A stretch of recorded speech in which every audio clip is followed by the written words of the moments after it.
Race number 5 at Ascot. It's over the 1500 metres and probably our most competitive race of the day. I give all top 8 horses in this race a genuine chance. Yeah, you'll have to go wide in the quaddie for this one. Adam, let's have a look at the replay of last start winner. Another one from Northam, First Affair, beating Wanderer. The near side heels of Rich Red to start his run on the cutaway, and he was tracked by Scoreline. And First Affair starting to weave its way through. Not a lot of room there. He was going for a gap which was hardly there, but he keeps coming. Chi-Dow, the leader from First Affair, again having to straighten up, and here's Wanderer down the outside. First Affair could get up yet, went to Chi-Dow and got the money. Gee, it was some... Go back and watch this entire replay. We just saw the closing stages there, and this was very hard to watch. Clint Johnson-Porter, he probably did everything he possibly could to make this mare lose, but somehow she was able to lift and get over the line. And I spoke to Clint even after the race, and he mentioned that she probably should have won by 5 lengths, and I think that's a very good point. He couldn't believe that she was able to respond and jump out and get the job done. Now I think stretching out to the 1500 metres is ideal. The form lines around Ripper Rio and also Hopetown are good enough here. 53.5 kilos. She's got class. I think she can win this. Adam, also number 7, Indy Pacific, drops in class here from a Saturday graduation race.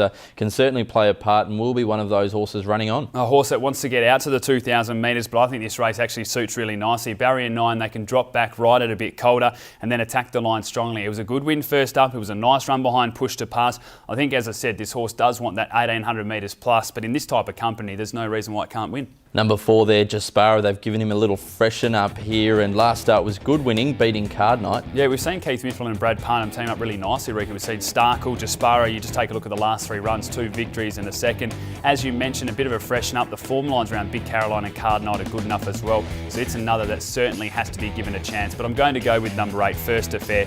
From number 4, Jaspara, 7, Indy Pacific and 5, Capanda. I've got the 7 on top, Indy Pacific, ahead of number 8, First Affair. Number 1, Pre-Selection, and the 4, Jaspara. Race number 6 at Ascot. It's a Class 1 handicap over the 1400 metres. A few of these that we've seen going around this type of company for a while, but there's a couple of young ones just starting to step up that I think will be hoping to play a part in some of these bigger races as the season goes on. There's also a really nice High Chaparral gelding from the Ganjimi yard, who won its maiden last start at Northam as well. Let's have a look at it, winning by 2 lengths. Red Comet going back to the inside. Liberty Action there in front of Vandalago. Where's Crowder? It's still well back in the field, and Cool Tat headed the remainder coming to the 200. Universal on a sharp bob, and now 4-letter Word. Here comes 4-letter Word with his run. He picked them up, wind down on the outside, making ground, but 4-letter Word races away from them in the final stages, and 4-letter Word went on to win it from Sharp Bob. We've talked about this galloper a little bit now with Box Seat and just how well it's bred, the niceness of this galloper, and I was really impressed with the way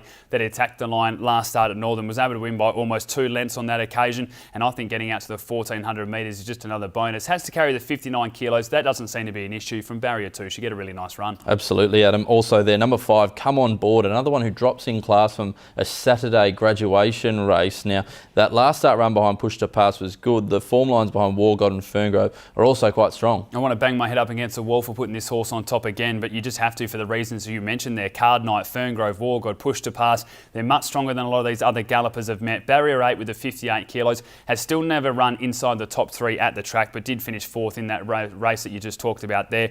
Form lines alone, you have to have it on top, but I don't have it with any confidence. Number 10, Perla Decoy, won very impressively this filly by He's a Decoy last start. Brian Kersley trains and Brad Parnham rides. Yeah, we saw that Brad decided to go forward on this occasion with this galloper, and we'd seen 2 winners come out of the race where it made its debut, and I just don't think it's going to get the run to suit on this occasion. It'll be out in front again and might just be vulnerable late with the extra distance here, so I've left it out of my numbers, but as I said, I don't have a lot of confidence. I've gone with number 5, Come On Board at each way price. From 2, 4-letter Word, number 4, Lolong, and 12, Queen's Parade. I've got the 2 on top, 4-letter Word, ahead of number 10, Perla Decoy, 4, Lolong, and the 5, Come On Board. Final race of the day at Ascot. It's over the 1600 metres, and there are some horses in some nice form here. Hey Magic, certainly one to keep an eye on the way it attacks the line.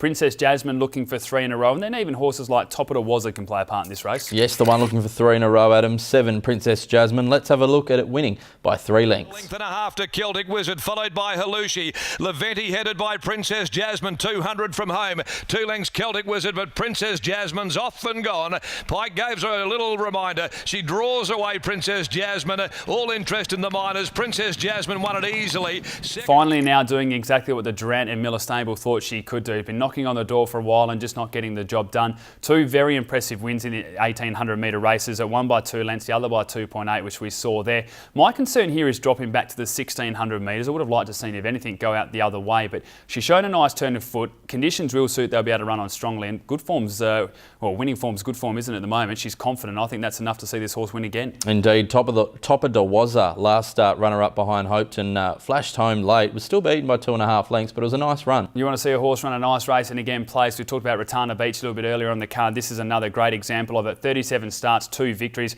placed on 12 occasions and some very good form lines as well. Look, there's no doubt this horse is good enough to win it, but it just depends if it wants to find the front. I think stepping up to the 1600 metres is ideal. The second up record isn't great, but from barrier 5, you have to give this horse a chance. Number 2, Hey Magic, another last start winner, beat Ratana Beach on that occasion. And now comes to the races here from barrier 1 with Jared Noski on. Should be a very, very live hope. We've got a really nice opinion of this galloper, but again, another one going into that last start win. It had 13 career starts, 1 victory, and it finished second 5 times. So finally the horse was able to find the front, and even then Shelby Botel had her hands full. This horse did not want to win. Now Jared Noski takes the ride, which means that this horse has to carry the 59 kilos. It was a tough way to analyse whether the weight was going to be an issue or whether the strong rider might be exactly what this horse needs. I think it'll definitely suit. Stepping up to the 1600 metres, has a nice turn of foot and you can play a part, but I'm going to go with the confident mare at the moment, number 7, Princess Jasmine, from 4, TOPPA DAWOZZA, 6, BJORN to Love, and 2, Hey Magic. I've got the 7 on top, Princess Jasmine as well, Adam, ahead of number 2, Hey Magic,